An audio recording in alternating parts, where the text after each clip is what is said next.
ಎರಡನೇ ಬಾರಿಗೆ ಆರ್ಬಿಕ್ಸ್ ನೀಡಿದ ನಂತರ ಮರಗಳ ಬೆಳವಣಿಗೆ ತುಂಬಾ ಚೆನ್ನಾಗಿತ್ತು. ಈಗ ಮರಗಳು ಚೆನ್ನಾಗಿ ಬೆಳೆದು ಫಲ ನೀಡುವ ಹಂತಕ್ಕೆ ತಲುಪಿವೆ. ಇದೆಲ್ಲದಕ್ಕೂ ಮುಖ್ಯ ಕಾರಣ ಅಭಿಮಾನ್ ಮತ್ತು ಆರ್ಬಿಕ್ಸ್ ಎಂಬ ಎರಡು ಔಷಧಿಗಳು.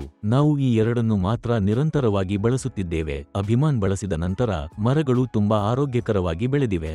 ಮುಂದಿನ ಬಾರಿ ನಾವು ಅದನ್ನು ಮತ್ತೆ ಆರ್ಡರ್ ಮಾಡಿದ್ದೇವೆ. ಒಮ್ಮೆ ನಾವು ಔಷಧವನ್ನು ಸ್ವೀಕರಿಸಿದ ನಂತರ ನಾವು ಅದನ್ನು ನಿಯಮಿತವಾಗಿ ಬಳಸಿದರೆ ನಮಗೆ ಇನ್ನೂ ಉತ್ತಮ ಫಲಿತಾಂಶ ಸಿಗುತ್ತದೆ.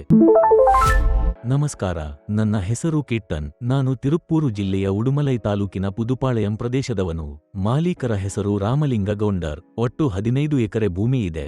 ನಾನು ಕಳೆದ 10 ವರ್ಷಗಳಿಂದ ಈ ತೋಟವನ್ನು ನಿರ್ವಹಿಸುತ್ತಿದ್ದೇನೆ. ಇದರಲ್ಲಿ ಪ್ರಸ್ತುತ ಸುಮಾರು 550 ತೆಂಗಿನ ಮರಗಳಿವೆ. ಈಗ ನಾವು ಮೊದಲ ಬಾರಿಗೆ ನೆಂದ್ರಂ ಬಾಳೆಯನ್ನು ನೆಟ್ಟಿದ್ದೇವೆ. ಅದರ ಬೆಳವಣಿಗೆಯನ್ನು ಗಮನಿಸಿದ ನಂತರ ನಾವು ಇತರ ಬೆಳೆಗಳನ್ನು ಸಹ ನೆಡಲು ಯೋಜಿಸಿದ್ದೇವೆ. ನೆಂದ್ರಂ ನೆಟ್ಟು 7 ತಿಂಗಳುಗಳಾಗಿವೆ. ಬಾಳೆಹಣ್ಣುಗಳು ಚೆನ್ನಾಗಿ ಬೆಳೆದು ಗೊನೆ ಹಾಕುವ ಸ್ಥಿತಿಯಲ್ಲಿವೆ. ತೋಟದಲ್ಲಿ ಹನಿ ನೀರಾವರಿ ಸೌಲಭ್ಯವಿದೆ. ನಾವು ಪ್ರತಿ 4 ಅಥವಾ 5 ದಿನಗಳಿಗೊಮ್ಮೆ ನೀರು ಹಾಕುತ್ತೇವೆ. ನಾವು APKS ಆರ್ಗಾನಿಕ್ಸ್ನ ಈ ಅಭಿಮಾನ್ ಔಷಧವನ್ನು ಬಳಸುತ್ತಿದ್ದೇವೆ. ಬಳಕೆಯ ವಿಧಾನವೆಂದರೆ 200 ಲೀಟರ್ ನೀರಿನಲ್ಲಿ 2 ಲೀಟರ್ ಅಭಿಮಾನ್ ಅನ್ನು ಬೆರೆಸಿ ಹನಿ ನೀರಾವರಿ ನಡೆಯುತ್ತಿರುವಾಗ ಪ್ರತಿ ಮರದ ಬೇರುಗಳ ಸುತ್ತಲೂ 1 ಲೀಟರ್ ಸುರಿಯುವುದು. ನೀರು ಇದ್ದಾಗ ಔಷಧವನ್ನು ಸುರಿಯಬೇಕು. ಸಂಜೆ ನೀರು ಹಾಕಿ ಅದೇ ಸಮಯದಲ್ಲಿ ಔಷಧವನ್ನು ಹಾಕುವುದು ಉತ್ತಮ. ಇದು ಸಾಧ್ಯವಾಗದಿದ್ದರೆ ನಾವು ಬೆಳಿಗ್ಗೆ 5 ಅಥವಾ 6 ಗಂಟೆಗೆ ನೀರನ್ನು ತೆರೆದು 10 ಗಂಟೆಯೊಳಗೆ ನೀರಾವರಿಯನ್ನು ಪೂರ್ಣಗೊಳಿಸಬಹುದು. ನಾವು ಪ್ರತಿ 4 ಅಥವಾ 5 ದಿನಗಳಿಗೊಮ್ಮೆ ಸುಮಾರು 4 ಗಂಟೆಗಳ ಕಾಲ ನೀರು ಹಾಕುತ್ತೇವೆ. ಆ ಸಮಯದಲ್ಲಿ ನಾವು ಈ ಔಷಧವನ್ನು ಸಹ ಬಳಸುತ್ತೇವೆ. ಅಭಿಮಾನ್ ಬಳಸಿದ ನಂತರ ಮರಗಳು ತುಂಬಾ ಆರೋಗ್ಯಕರವಾಗಿ ಬೆಳೆದಿವೆ. ಮುಂದಿನ ಬಾರಿ ನಾವು ಅದನ್ನು ಮತ್ತೆ ಆರ್ಡರ್ ಮಾಡಿದ್ದೇವೆ.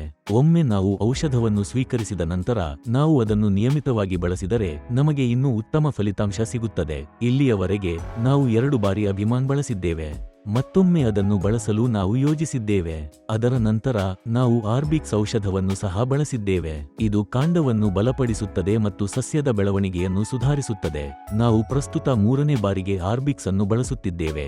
ನಾವು 2 ಲೀಟರ್ ಅನ್ನು 200 ಲೀಟರ್ ನೀರಿನಲ್ಲಿ ಬೆರೆಸಿ ನೀರುಣಿಸುವಾಗ ಪ್ರತಿ ಮರಕ್ಕೆ 1 ಲೀಟರ್ ಅನ್ನು ಬೇರಿನಲ್ಲಿ ಸುರಿಯುತ್ತೇವೆ. 2ನೇ ಬಾರಿಗೆ ಆರ್ಬಿಕ್ಸ್ ನೀಡಿದ ನಂತರ ಮರಗಳ ಬೆಳವಣಿಗೆ ತುಂಬಾ ಚೆನ್ನಾಗಿತ್ತು. ಈಗ ಮರಗಳು ಚೆನ್ನಾಗಿ ಬೆಳೆದು ಫಲ ನೀಡುವ ಹಂತವನ್ನು ತಲುಪಿವೆ. ಇದಕ್ಕೆಲ್ಲ ಮುಖ್ಯ ಕಾರಣ ಅಭಿಮಾನ್ ಮತ್ತು ಆರ್ಬಿಕ್ಸ್ ಎಂಬ 2 ಔಷಧಿಗಳು. ನಾವು ಈ ಎರಡನ್ನು ಮಾತ್ರ ನಿರಂತರವಾಗಿ ಬಳಸುತ್ತಿದ್ದೇವೆ. ನಾವು ಬೇರೆ ಯಾವುದೇ ಔಷಧವನ್ನು ಬಳಸಿಲ್ಲ. ಈಗ ನಾವು ಫೋನ್ ಮೂಲಕ ಆರ್ಡರ್ ಮಾಡಿದರೆ ಮಾತ್ರ ಔಷಧ ನಮ್ಮ ಮನೆಗೆ ಬರುತ್ತದೆ. ತೆಂಗಿನ ಮರಗಳಿಗೆ ಕೊಕೊಮ್ಯಾಕ್ಸ್ ಎಂಬ ಔಷಧವನ್ನು ಸಹ ಬಳಸುತ್ತೇವೆ. ಮರದ ಸುತ್ತಲಿನ ಸಂಪೂರ್ಣ ಪ್ರದೇಶಕ್ಕೆ ನೀರು ಹಾಕಿದ ನಂತರ ನಾವು 100 ಮಿಲಿ ಕೊಕೊಮ್ಯಾಕ್ಸ್ ಅನ್ನು ನೀರಿನೊಂದಿಗೆ ಬೆರೆಸಿ ಬೇರಿನಲ್ಲಿ ಸುರಿಯುತ್ತೇವೆ. ಈ ಔಷಧಿಯನ್ನು ಬಳಸಿದ ನಂತರ ತೆಂಗಿನಕಾಯಿಗಳು ಕಡಿಮೆ ಉದುರುತ್ತಿವೆ ಮತ್ತು ಚೆನ್ನಾಗಿ ಹಿಡಿದಿವೆ. ಹಿಂದಿನ ಪರಿಸ್ಥಿತಿಗೆ ಹೋಲಿಸಿದರೆ ಈಗ ಉತ್ತಮ ಸುಧಾರಣೆ ಕಂಡುಬಂದಿದೆ. ಕಳೆದ 2 ತಿಂಗಳಿನಿಂದ ತೆಂಗಿನ ಮರಗಳಿಗೆ ಈ ಔಷಧಿಯನ್ನು ನಿರಂತರವಾಗಿ ಬಳಸುತ್ತಿದ್ದೇವೆ. ನಮಗೆ ಉತ್ತಮ ಫಲಿತಾಂಶ ಸಿಗುತ್ತಿದೆ. ಈ ಕಂಪನಿಯ ಕೊಕೊಮ್ಯಾಕ್ಸ್ ಔಷಧದ ಬಗ್ಗೆಯೂ ನಮಗೆ ತುಂಬಾ ತೃಪ್ತಿಯಿದೆ.